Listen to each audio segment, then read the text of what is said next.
Today, I am going to show you the easiest and most effective way to pop your cannabis seeds for a high success rate and healthy cannabis plants. But before we do, today's video is brought to you by Real Growers Recharge. If you want stronger, healthier plants, if you want bigger roots for better fruits, you gotta check out Real Growers Recharge. It's like an instant compost tea that holds more nutrients at your root zone, breaks those nutrients down, and makes them more plant available, getting more of your nutrients into your plants. Find out more about Recharge over at realgrowers.com. And while you're there, use coupon code Scotty420 to get 20% off your first order. Now let's get back to the show. All right, Hassie, you ready for this?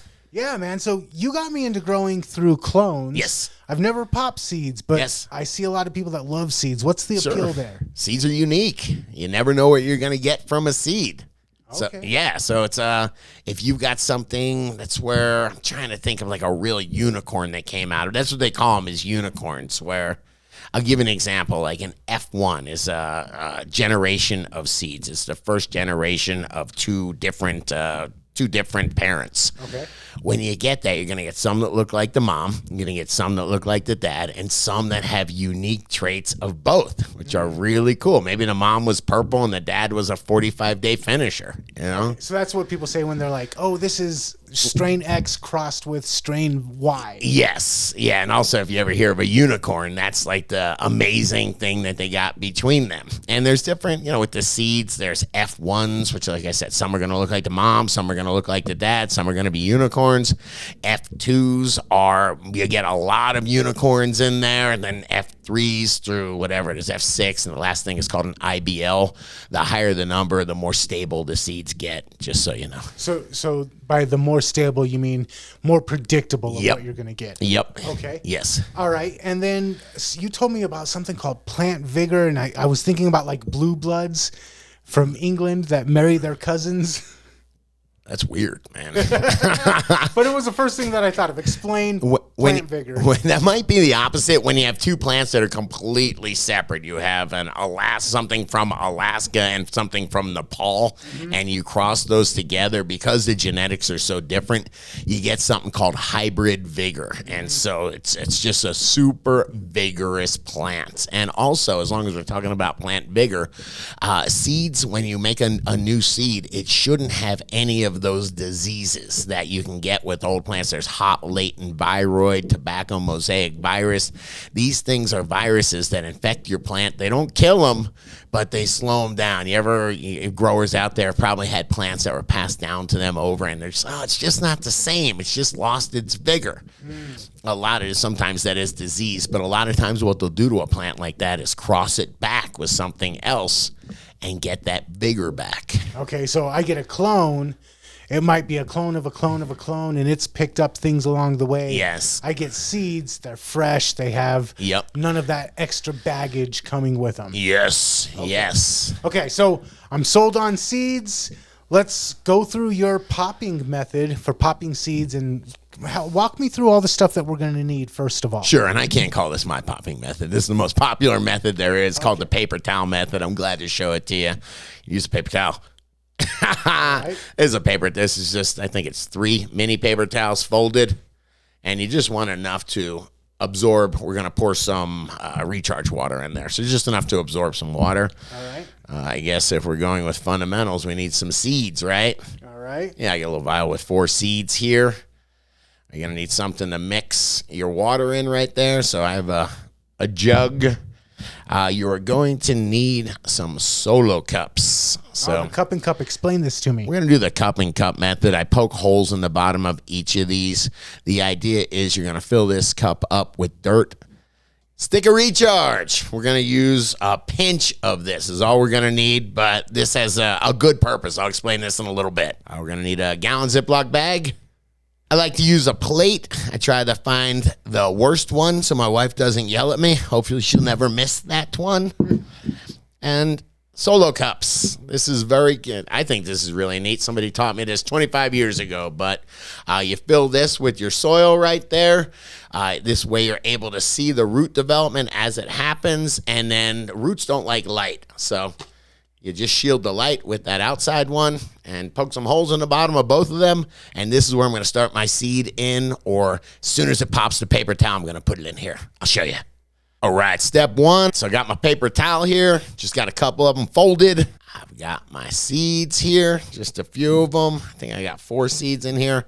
I folded this paper towel a couple times, and I'm just going to throw my seeds on there. No big deal.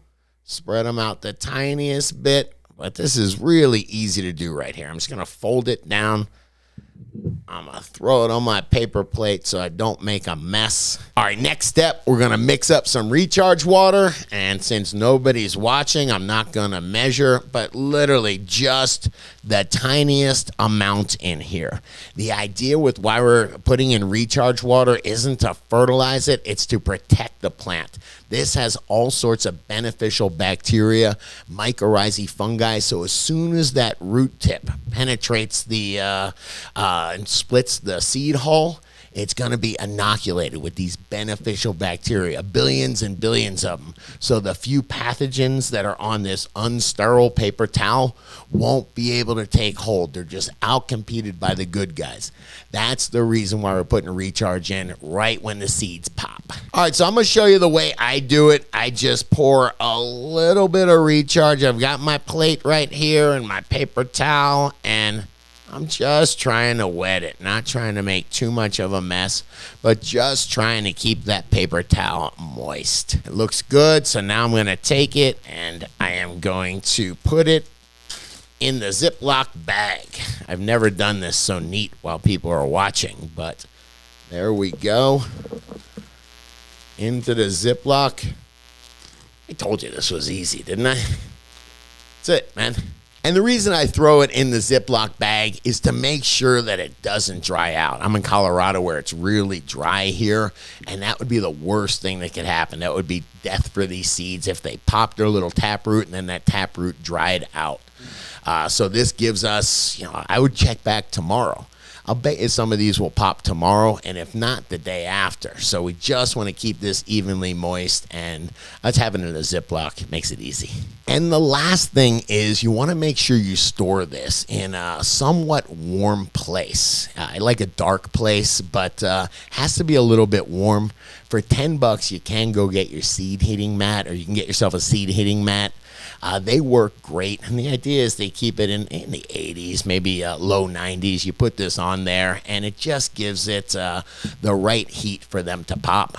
If you have a warm house, you got a warm space in your house, you don't necessarily need it, but that's what we're doing. We're going to look for these to pop, and we're just going to give them a little bit of heat. Will speed up the process. So you want to come back the next day and start looking, start opening the bag, opening the paper towel, and you're probably going to see tap roots. You're probably going to see it's that little white tail you're seeing there. All right, once you see those tap roots, it's time to install it in your solo cup. Remember, make sure you got holes on the bottom of that solo cup so it drains. We're going to put our soil here, and we're just going to take that seed with the taproot and just shove it down there, maybe in half an inch or so, 3/4 of an inch. If the taproot is sideways and not straight down, don't worry about it. These things are very forgiving. And like I said, the clear one is so you can check out the roots, so you can actually have a visual representation of how well it's rooting. And then because the roots don't like light, you put them in this opaque one over there. Cup and cup method. Now I take these solo cups and I'll put them in my veg, someplace that doesn't have a lot of light, somewhere from 100 to 150 ppfd of light.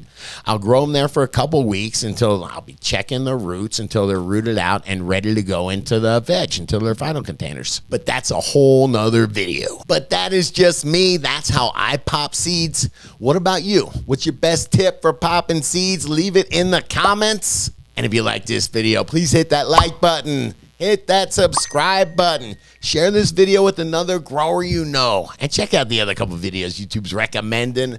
I hope you will like them.